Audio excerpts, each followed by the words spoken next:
Good morning friends, welcome to the learning link. અને આજે આપણે લઈ આવ્યા છીએ બીજા 3 ચેપ્ટર. ગઈકાલના વિડીયોમાં તમે સહસંબંધ, નિયત સંબંધ અને સામાયિક શ્રેણીના એમસીક્યુ જોયા હશે. તો આજના દિવસમાં બીજા 30 એમસીક્યુ જે આપણે જોવાના છે સૂચકાંક, લક્ષ અને વિકલનના. તો ચલો ફટાફટ સૂચકાંકના એમસીક્યુ જોઈ લઈએ. 10 તો બસ થઈ જશે. ચેપ્ટર દીઠ માત્ર 10 એમસીક્યુ આપણે ભણવાના છે એટલે આપણે સ્કોર થશે 20 માંથી 20. ચાલો, જીવન નિર્વાહના સૂચકાંકની રચનામાં વસ્તુના કયા ભાવ ધ્યાનમાં લેવાય છે? તો કે જવાબ છે છૂટક ભાવ. પછી જો ફુગાવાનો દર પૂછે તો ફુગાવાનો દર નક્કી કરવા માટે વસ્તુના કયા ભાવ ધ્યાને લેવાય છે? તો જવાબ છે જથ્થાબંધ ભાવ. આ બંને સાથે રાખવાનું કારણ તમને ખ્યાલ આવે. જીવન નિર્વાહના સૂચકાંકમાં વસ્તુના છૂટક ભાવ અને ફુગાવાના દરમાં વસ્તુના જથ્થાબંધ ભાવ. ત્રીજો પ્રશ્ન છે કૌટુંબિક બજેટની રીતમાં કયું ખર્ચ ભાર તરીકે લેવાય છે? કૌટુંબિક બજેટની રીતમાં કયું ખર્ચ ભાર તરીકે લેવાય છે? જવાબ છે આધાર વર્ષનો ખર્ચ. તમને જો ઓપ્શનમાં P0 Q0 આપે તો ઈ પણ એ જ થશે. નેક્સ્ટ આવે છે કયો સૂચકાંક લોકોના જીવન ધોરણનો ખ્યાલ આપે છે? જેવું નામ છે એવું કામ છે. જીવન ધોરણનો ખ્યાલ આપે છે અથવા જીવન નિર્વાહનો ખ્યાલ આપે છે. જવાબ છે જીવન નિર્વાહનું સૂચકાંક. પછી આ પ્રશ્ન આઈએમપી સૂચકાંકની રચનામાં કઈ સરેરાશ શ્રેષ્ઠ સરેરાશ ગણાય છે? કા પછી કયો મધ્યક છે એ શ્રેષ્ઠ મધ્યક છે? તો જવાબ છે ગુણોત્તર મધ્યક. અને જો એવું પૂછે કે સૂચકાંકની રચનામાં કઈ સરેરાશ પ્રચલિત છે એટલે કે ફેમસ છે, બરાબર, તેનો જવાબ છે ભારિત મધ્યક. આ પણ બંને સાથે રાખવાનું કારણ શ્રેષ્ઠ પૂછે તો ગુણોત્તર, પ્રચલિત સરેરાશ પૂછે તો છે ભારિત મધ્યક. પછી નેક્સ્ટ આવે છે ફુગાવાના દરને નિયંત્રણમાં લાવવા માટે રિઝર્વ બેંક ઓફ ઇન્ડિયા એટલે કે આરબીઆઈ કયા સૂચકાંકને ધ્યાનમાં લે છે અથવા તો કયા સૂચકાંકને ધ્યાનમાં લઈને પગલાં લે છે? તો જવાબ છે જથ્થાબંધ ભાવના સૂચકાંક. ફુગાવાના દરમાં અંખાઈ જુઓ જથ્થાબંધ ભાવના સૂચકાંક ધ્યાનમાં લેવાય છે અને અહીંયા પણ આરબીઆઈ ફુગાવાને નિયંત્રણમાં લાવવા માટે જથ્થાબંધ ભાવના આંકને જ ધ્યાનમાં લે. પછી પ્રશ્ન છે લાસ્ટ યરના સૂચકાંકમાં ભાર સ્વરૂપ શું છે? તો P0 Q0 છે. એવું પાસેમાં પૂછે તો પાસેના છેદમાં આપણે શું લખીએ? P0 Q1. લાસ્ટ યરમાં ભાર સ્વરૂપ P0 Q0, લાસ્ટ યર સૂચકાંકમાં છેદમાં P0 Q0 આવે અને પાસેમાં P0 Q1 આવે તો એમાં ભાર સ્વરૂપ છે P0 Q1 છે. ચલરાશિની કિંમતમાં લાંબા ગાળાની ફેરફારની સરખામણી કરવા માટે કઈ રીત ઉપયોગી છે? જવાબ છે અચલ આધારની રીત. ટૂંકા ગાળા માટે પૂછે તો પરંપરિત આધારની રીત. પછી વસ્તુનો ભાવ આધાર વર્ષની સરખામણીમાં ચાલુ વર્ષમાં 4.5 ગણો વધે છે તો ભાવનો સૂચકાંક કેટલો થાય? જુઓ 4.5 ગણો થવો એવું કે તો માત્ર થશે 100 ગુણ્યા 4.5 એટલે 450. પણ 4.5 ગણો વધે છે એવું આપણને કહેશે તો 100 + 100 ગુણ્યા 4.5 એટલે સૂચકાંક આવશે 550. ક્યાંય જતા નહીં, લક્ષ અને વિકલનના એમસીક્યુ લઈને આવું છું માત્ર 2 મિનિટમાં. ચલો તો આવી ગયા છે લક્ષના એમસીક્યુઝ, 10 એમસીક્યુઝ, બરાબર. ચલો સૌથી પહેલું છે જો લક્ષના જે એમસીક્યુ છે ને મોટા ભાગે થિયરી બેઝ નથી, એમાં થોડા દાખલા તમારે કેલ્ક્યુલેટિવ થોડી કરવી પડે મહેનત, બરાબર. છતાંય જો આપણે લેખા છે અમુકના સોલ્યુશન્સ પણ બતાવ્યા છે. સૌથી પહેલા એમ કે છે કે x નો લક્ષ -2 હોય તો 18 નો લક્ષ શું થાય? તો જવાબ 18 જ આવે. હવે અહીંયા 10 મૂકે, 20 મૂકે, 25 મૂકે, જે મૂકે એ જ જવાબ આવે, બરાબર. 3 નું 0.3 સામીપ્ય માનાંક સ્વરૂપમાં લખો. 3 નું 0.3 સામીપ્ય એને માનાંક સ્વરૂપમાં લખવાનું છે તો સૌથી પહેલા ખબર હોવી જોઈએ કે માનાંક સ્વરૂપ કેમ હોય. જો માનાંક સ્વરૂપ આ હોય, આનો વિડિયો બુકમાં નાખેલો છે, લક્ષના જે મહત્વના મુદ્દાઓને આવરી લેતો એવો થિયરીનો વિડિયો, તો તમે એ જોશો તો તમને એમાં આઈડિયા આવશે. આ એનું માનાંક સ્વરૂપ છે, આને સામીપ્ય સ્વરૂપ કહેવાય અને આને અંતરાલ સ્વરૂપ કહેવાય. તો એ સામીપ્યને માનાંકમાં લખવાનું કે છે તો જો આ છે ને a ની કિંમત છે a અને ડેલ્ટા, એને અહીંયા મૂકી દો. a ના સ્થાને 3, ડેલ્ટા ના સ્થાને 0.3 તો થઈ ગયું એનું માનાંક સ્વરૂપ. હવે અહીંયા માનાંક સ્વરૂપ આપીને સામીપ્યમાં લખવાનું કે છે તો જો આ છે ને સામીપ્ય સ્વરૂપ કહેવાય. તો હવે આમાં આને a કહેવાશે અને આને ડેલ્ટા કહેવાશે. તો અહીંયા કિંમત મૂકી દો. a ના સ્થાને 5, ડેલ્ટા ના સ્થાને 0.25. સાવ ઈઝી છે, પપ્પુ જેવા પ્રશ્ન છે. પછી સૌરુત વિવૃત અંતરાલને કેમ લખાય? ચલો, સૌરુત એટલે મોટો કૌંસ અને વિવૃત એટલે આ ગોળ કૌંસ, બરાબર. સૌરુત એટલે 2 મોટા કૌંસ, વિવૃત એટલે 2 ગોળ કૌંસ. સૌરુત વિવૃત એટલે એક ચોરસ અને એક ગોળ કૌંસ અને વિવૃત સૌરુત એટલે એનું રિવર્સ કરી રાખવાનું. પછી છે આ છે છિદ્રિત ડેલ્ટા સામીપ્ય. આને શું બોલાય? છિદ્રિત ડેલ્ટા સામીપ્ય. છિદ્રિત ડેલ્ટા સામીપ્યને આમ લખાય n કૌંસમાં a ડેલ્ટા માઈનસ છગડીયા કૌંસમાં a. તો આ a ની કિંમત છે આ ડેલ્ટા ની, પ્રેમથી મૂકી દો અહીંયા 5, 2 અને 5 એટલે વાર્તા પૂરી.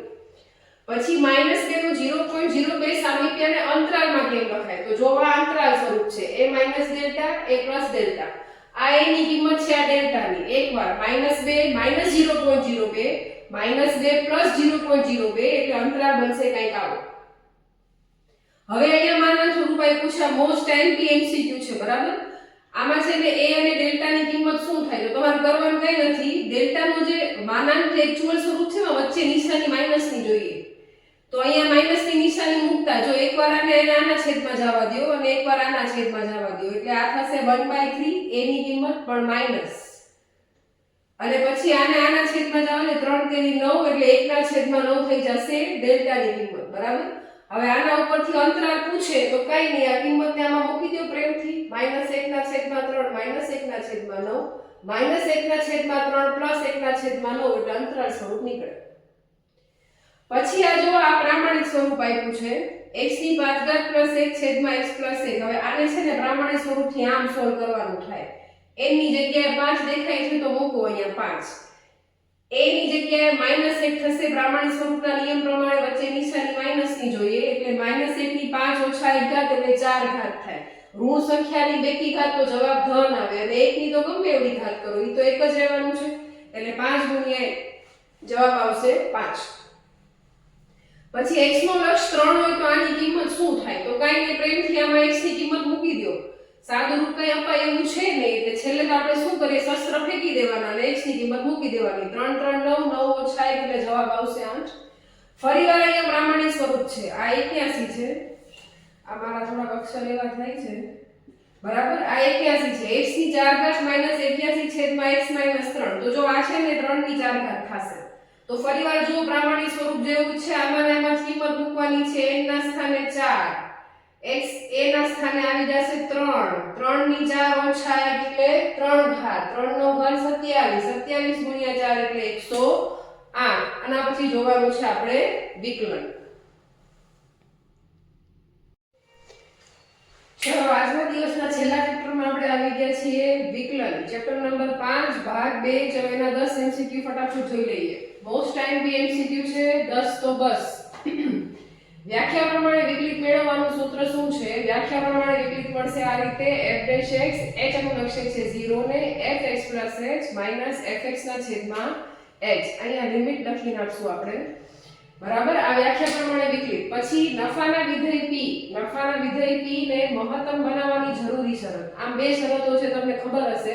પ્રથમ વિકલનફળ 0 થવું જોઈએ અને દ્વિતીય વિકલનફળ <0 થવું જોઈએ. મહત્તમ માટે લાલો, ન્યૂનતમ માટે ગગો. તો નફાના વિધેય p ને મહત્તમ બનાવવાની જરૂરી શરત છે dp ના છેદમાં dx = 0 અને જો પર્યાપ્ત પૂછે છોકરાઓ તો d2p છેદમાં dx2 મહત્તમ માટે લાલો 0. આને લાલો કહેવાય, આને લાલો કહેવાય અને આને ગગો કહેવાય, ગગો, બરાબર? ચલો પછી જો x ના વિધેય v ના છેદમાં u તો ભાગાકારનો નિયમ શું થાય? તો ભાગાકારનો નિયમ આ થાય. આપણને એમ થાય મેડમ ટેક્સ્ટબુકમાં તો ઊંધું આપ્યું છે, પણ નહીં, આ લોકોએ ગોઠવણી અહીંયા ઊંધી કરી છે. ભૂલ ન ખાતા આપણી પાસે જે સૂત્ર છે ને ટેક્સ્ટબુકમાં u ના છેદમાં v નું છે, અહીંયા v ના છેદમાં u લખ્યું છે, ખાલી સ્થાન ફેરવી નાખવાનું છે અને અહીંયા જો છેદમાં છે ને v² નહીં આવે, u² આવશે, બરાબર? u ના સ્થાને v લખી નાખ્યું છે, v ના સ્થાને u લખી નાખ્યું છે અને છેદમાં આવી જશે u². પછી આવે છે x = x a આગળ વિધેય ન્યૂનતમ થવાની શરતો શું છે? x = a આગળ ન્યૂનતમ થવાની શરતો. એમાં પણ બે શરતો છે, જરૂરી અને પર્યાપ્ત. f' x = 0, પ્રથમ વિકલનફળ 0, ન્યૂનતમ માટે ગગો. જો અહીંયા શું હતું? મહત્તમ માટે લાલો હતો, ન્યૂનતમ માટે ગગો. આ રીતે યાદ રાખવું સહેલું પડશે, બરાબર? પછી માનની મૂલ્ય સાપેક્ષતાનું સૂત્ર. આમાંથી દાખલા કોઈ દિવસ પૂછાતા નથી પણ સૂત્ર પૂછાય છે: - p ના છેદમાં x * dx ના છેદમાં dp. 2025 માં કદાચ પૂછાયેલું હતું એટલે આ વખત કદાચ ચાન્સીસ ઓછા પણ પૂછી શકે ખરા. f' x = 0 નું સમાધાન કરતી x ની કિંમતો કેવી હોય છે? તો x ની કિંમતો સ્થિર હોય છે. પછી x = a આગળ વિધેય વધતું હોય, જો વધતા ઘટતા વિધેયમાં સીધી શરતો છે, સ્ટેટ શરતો. વધવા માટે ગગો, ઘટવા માટે લાલો, પણ મહત્તમ ન્યૂનતમના દિવસ કામ કરશે. તો અહીં શું કીધું છે? x = a આગળ વિધેય વધતું હોય તો કયો વિકલ્પ સાચો? તો આ વિકલ્પ સાચો છે. વધતા વિધેય માટે > 0, ઘટતા વિધેય માટે <0. પણ મહત્તમ ન્યૂનતમમાં રિવર્સ કામ કરે છે. પછી fx બરાબર 4/x વર્ગનું વિકલિત શું થાય? તો પેલા તો આ જો અહીંયા સોલ્યુશન તમને બતાવ્યું છે, આને અંશમાં લઈ જશો એટલે ઋણ ઘાત થશે. પછી 4 2 8 8 ની -3 ઘાત થશે ને -3 ઘાતને ધન બનાવવા માટે છેદમાં શિફ્ટ કરવું પડશે. પછી fx બરાબર 3x વર્ગનું વિકલિત શું થાય? ચલો આનું વિકલિત તો આપણને આવડે 6x. અને છેલ્લો પ્રશ્ન છે સાંકળનો નિયમ નું સૂત્ર શું થાય? તો એ છે dy ના છેદમાં du ગુણ્યા du ના છેદમાં dx. તો જો વિદ્યાર્થી મિત્રો આ 30 MCQ તમને ઇમ્પોર્ટન્ટ લાગ્યા હોય, ઇન્ફોર્મેટિવ લાગ્યા હોય તો પછી આ મારી ચેનલને લાઈક કરજો, શેર કરજો, સબસ્ક્રાઇબ કરજો, તમારા ફ્રેન્ડ્સને પણ કહેજો કે જુઓ, એને હજી આપણા 3 ચેપ્ટર્સ બાકી છે. Okay, thank you so much.